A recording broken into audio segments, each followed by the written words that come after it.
യേശു ക്രിസ്തു ക്രൂശിൽ മരിച്ചതിന്റെ അന്ന് യേശു മാത്രമല്ല 3 പേർ മരിച്ചു. യേശു ഉൾപ്പെടെ 3 പേർ മരിച്ചു. എന്നാൽ നിങ്ങൾക്ക് എല്ലാവർക്കും അറിയാമല്ലോ, ഇടതും വലുതും ഓരോ കള്ളന്മാർ കൂടെ മരിച്ചു എന്ന് നിങ്ങൾക്കറിയാമല്ലോ. എന്നാൽ ആ 3 മരണങ്ങളും 3 രീതിയിലുള്ള മരണങ്ങളായിരുന്നു. ഒന്ന്, യേശു പാപികൾക്ക് വേണ്ടി മരിച്ചു, പാപത്തിന് വേണ്ടി മരിച്ചു.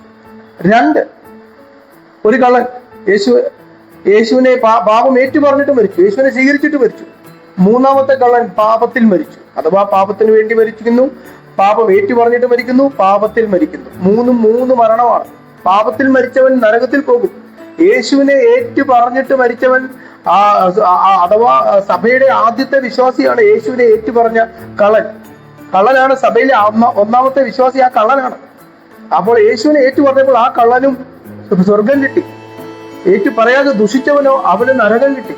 യേശു ക്രിസ്തു ആകട്ടെ പാപികളെ രക്ഷിപ്പാൻ ഈ ലോകത്തിൽ കടന്നു വന്നു, പാപത്തിന് വേണ്ടി മരിക്കുവാൻ ഈ ലോകത്തിൽ വന്നു, പാപത്തിന്റെ പ്രായശ്ചിത്ത മരണം ഏൽക്കുവാൻ ഈ ലോകത്തിലേക്ക് വന്നു.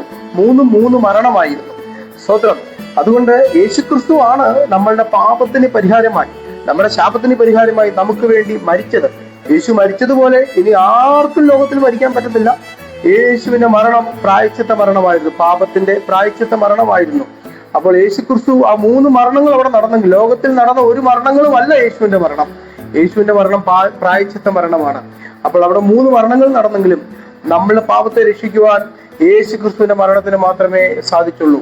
അവന്റെ രക്തം മുഴുവൻ നമുക്ക് ഊറ്റിക്കൊടുത്തപ്പോഴാണ് നമ്മുടെ പാപത്തിന്റെ മറുവിലയായ പ്രായശ്ചിത്ത മരണം നടത്തിയപ്പോഴാണ് നമുക്ക് പാപത്തിന് വീണ്ടെടുപ്പ് കിട്ടിയത്.